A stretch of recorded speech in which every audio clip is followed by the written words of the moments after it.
Elle est dans les villes, elle est dans les campagnes. Aujourd'hui, je vous parle de l'écriture inclusive. Utilisée par de nombreuses associations d'un certain bord politique, elle est désormais à l'assaut de certaines de nos institutions. Mais qu'est-ce que l'écriture inclusive ? D'où vient-elle et est-ce que finalement toutes ces formes sont à bannir? On va voir dans cette vidéo pourquoi l'écriture inclusive pose un problème de fond, mais aussi concrètement pourquoi elle n'est pas si inclusive que ça, notamment vis-à-vis des écoliers, des aveugles et des handicapés.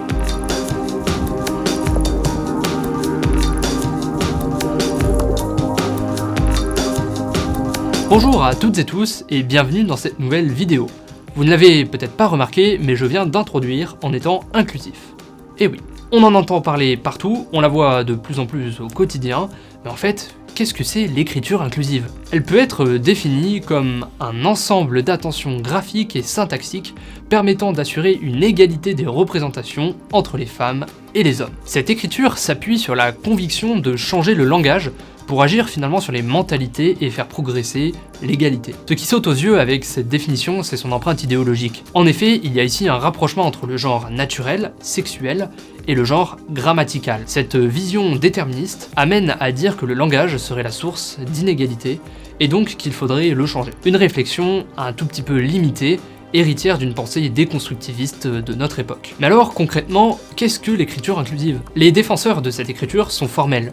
Le point médian n'est pas la seule forme d'écriture inclusive. Même si cela est vrai, dans les faits, elle est tout de même omniprésente. Ce qu'il faut savoir, c'est que le point médian n'est pas tout à fait égal à un point classique. Cependant, comme le point médian n'est pas forcément trouvable dans tous les alphabets, dans tous les claviers, c'est finalement le point classique qui vient remplacer ce point médian. Il faut savoir que le point médian se situe à peu près à la même hauteur qu'un tiré dans l'alphabet normal. Mais l'écriture inclusive, c'est aussi le fait de mentionner par ordre alphabétique les termes féminins et masculins. Elle et il font du cinéma, par exemple. Quant au verbe, il s'accorde avec le sujet le plus proche. Les hommes et les femmes sont belles. C'est l'accord de proximité, qui existait d'ailleurs à une époque dans la langue française, mais qui fut abandonné par la suite. Autre règle, stopper les majuscules de prestige à homme ou femme. Les droits de l'homme deviennent ainsi droits humains. En fait, cette écriture pose plusieurs problèmes. Tout d'abord, c'est la confusion entre le genre grammatical et le genre sexuel. L'usage de la langue a fait que le genre neutre, présent dans certaines langues, a disparu, n'existe pas finalement dans la langue française.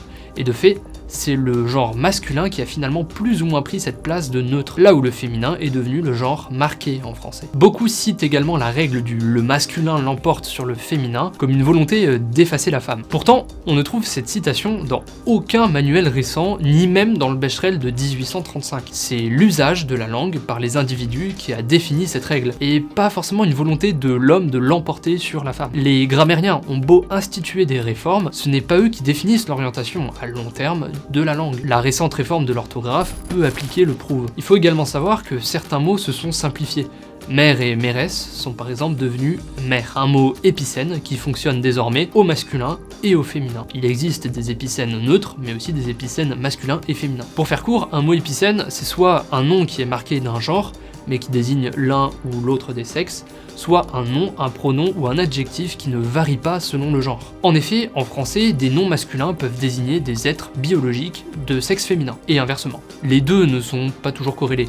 Par exemple, Aliénor d'Aquitaine est un génie, ou encore Louis XVI est une victime de la terreur. De plus, une grenouille peut aussi bien désigner le mâle que la femelle, c'est pareil pour l'aigle. On peut dire un ou une médecin, car le féminin de médecin, médecine en fait ici prend un tout autre sens. Si la langue déterminait la pensée, comme l'affirment les défenseurs de l'écriture inclusive, comment pourrions-nous avoir dans notre société de nombreux courants de pensée et de réelles divergences? Ce rapprochement un peu simpliste est finalement une excuse pour déconstruire. C'est également une lecture biaisée du rôle du langage, ce qu'on appelle un déterminisme en sciences sociales. Rappelons que dans un langage, ce qui va être retenu, c'est l'usabilité du langage à l'écrit, mais également à l'oral. L'autre problème, et pas des moindres, c'est celui de la lisibilité et de la lourdeur des textes inclusifs. Pour aborder ce point, je vais vous citer du Maupassant. À l'heure du tabac, quand elle et il commencèrent à boire, ayant fini de manger, elle et il se mirent, de même que chaque jour, à parler de leur ennui.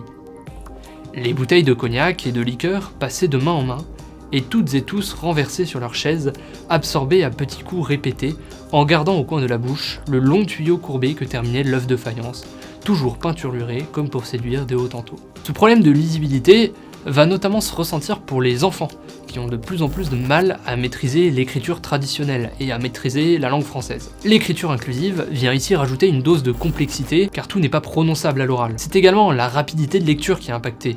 Même si le point médian n'est effectivement pas la seule forme d'écriture inclusive, il est nécessaire de l'utiliser dans certains cas. Pour rappel, le point marque l'arrêt d'une phrase, un temps de pause. Le point médian, qui ressemble très fortement au point traditionnel, vient perturber ici la lisibilité et le rythme du texte. De même pour les parenthèses, qui viennent couper le rythme des phrases. De plus, les logiciels ne sont pour l'instant pas formés à ça. Ça peut venir, mais juste pour vous montrer, voilà ce qu'une personne ayant besoin d'un assistant vocal entendra. Les bouteilles de cognac et de liqueur passaient de main en main, et tout.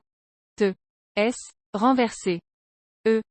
S sur leur chaise, absorbé à petits coups répétés, en gardant au coin de la bouche le long tuyau courbé que terminait l'œuf de faïence, toujours peinturluré comme pour séduire des hottentotes. De même pour les aveugles, la traduction en braille de l'écriture inclusive est extrêmement difficile et rend les textes difficilement compréhensibles. Pour le moment, l'écriture inclusive a plutôt tendance à exclure les personnes ayant un handicap. À Lyon d'ailleurs, une association a même attaqué la mairie qui utilise l'écriture inclusive pour ses communiqués. Le langage inclusif est difficilement prononçable. C'est une langue qui s'écrit, mais se prononce difficilement ou alourdit les phrases jusqu'à les rendre illisibles quand usage du point médian il y a. Paradoxal finalement que ceux qui défendent l'égalité à tout va contribuent par leur action à creuser une forme d'inégalité. Au fond finalement, c'est plus une volonté de combat idéologique, de déconstruire le langage, l'histoire, le passé. Ici, c'est un processus à l'envers, une pensée simpliste qui déterminerait que l'écriture, le langage, serait l'origine des inégalités entre hommes et femmes. Finalement, c'est l'usage qui parlera.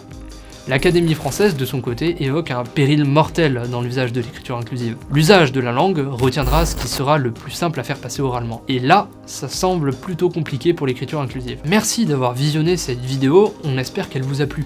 N'hésitez pas à donner votre avis vraiment et à débattre dans les commentaires. Est-ce que vous êtes pour ou contre l'écriture inclusive, pour ou contre certaines de ses formes, et pourquoi? N'hésitez pas à liker et également à partager cette vidéo, et pour l'instant, moi je vous dis à la prochaine.